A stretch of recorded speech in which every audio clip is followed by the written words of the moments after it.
Albert, you had a couple of guys go down for different reasons on Saturday.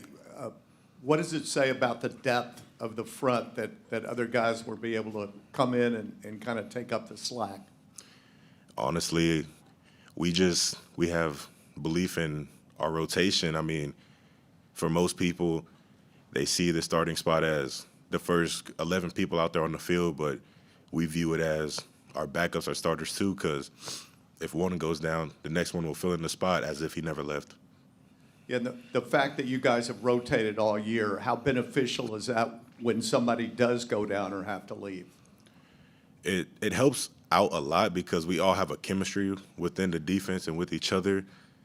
So when someone does go down, I wouldn't say it replaces that person, but it picks up right where it left off, and it doesn't leave any faults or cracks within us. We'll go back to TV row on the left side to Tyler, and then Brent.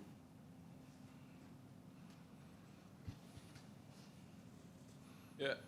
Albert, how would you assess the way kind of the defense and the line overall played on Saturday? It wasn't our best performance as a defense and to the standard we like to play as. We had a few mistakes, but every great defense has its mistakes, and I believe we responded the right way, and we did everything in our absolute power to keep the game as close as possible. But sometimes, I mean, you win and you lose. I mean, it's not much to say about that one. You either win it or you don't. Do you ever talk about playing complementary football? When the offense when they were clicking in the second half, kind of have both the offense and the defense rolling at the same time?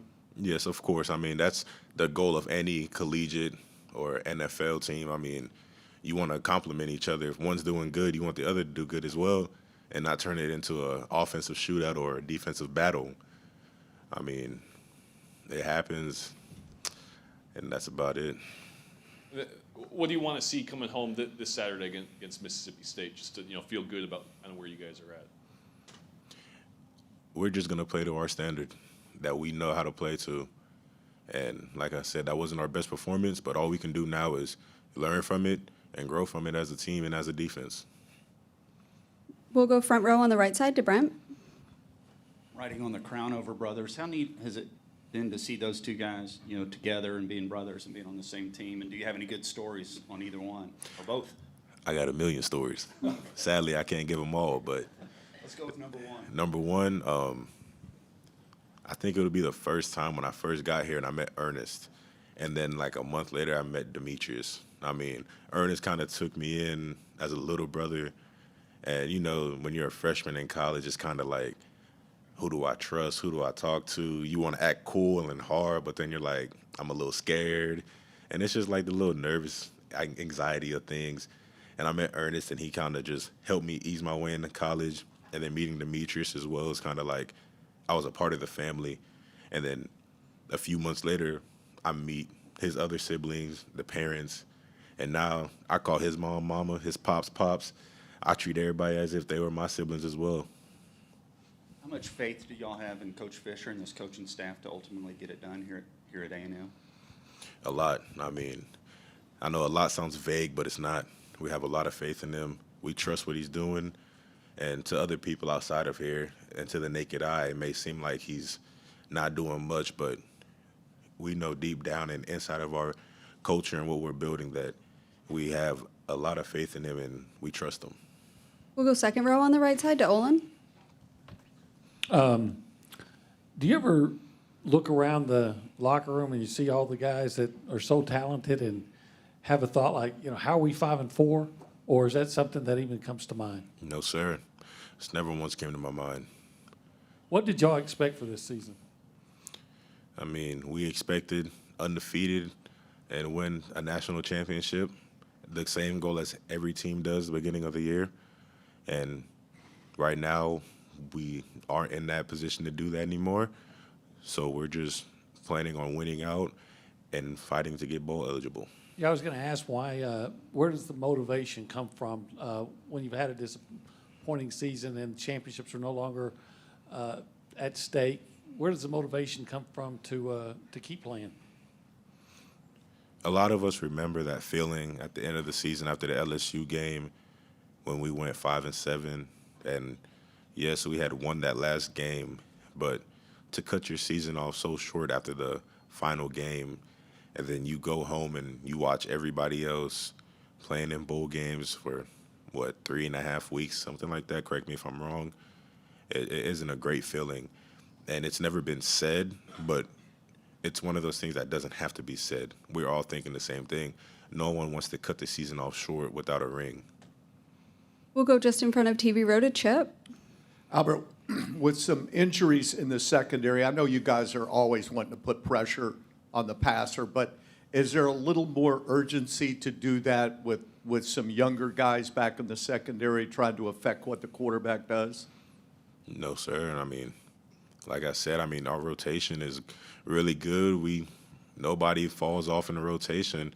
It's the same urgency, and having a different person in won't change how we operate as a defense.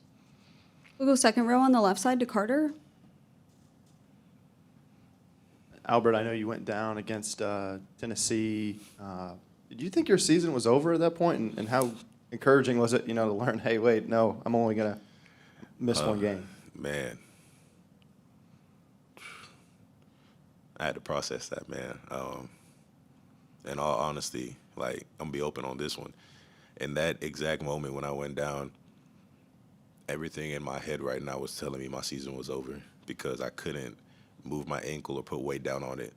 And at that moment, I was like, man, there's no way you're telling me my season ended off a group tackle. Like, don't get it wrong. I would have been hurt and upset, but it was just like, man, there's no way. And then once I realized there was nothing broken, once I heard that, then I was like, okay, my season isn't over.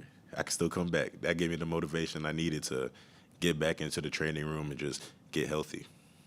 Did it kind of give you perspective on appreciating every play and that kind of thing? You never know how awesome having two ankles is until you lose one. I will say that. You never realize how awesome it is to walk with two ankles until you got one and then the other one's in a boot. So you're walking with a limp all the time. It made me learn that within the sport, just losing one or something, even if it's for a short amount of time, can play a vital impact on you. I want to ask about Shamar Turner. I know he had an unfortunate moment in the game and a lot of talk on social media about it. But what do people need to know about just Shamar, the person that you know, and what do you kind of make of that play? That's my brother. In all honesty, that's my brother. And what everybody's seen, that's not Shamar. And it's football. Emotions get the best of us. And even in our everyday lives, emotions get the best of us. I mean, yeah, that wasn't him. His emotions won. We all seen what happened. But the picture they're trying to paint that who he is, that's not him. And I'll fight, excuse me, my language, but I'll fight till hell and back for him just to prove a point that that's not who he is. And I know he'll do the same for me. All right, it looks like that's all we have. Thank you, Albert. Thank you.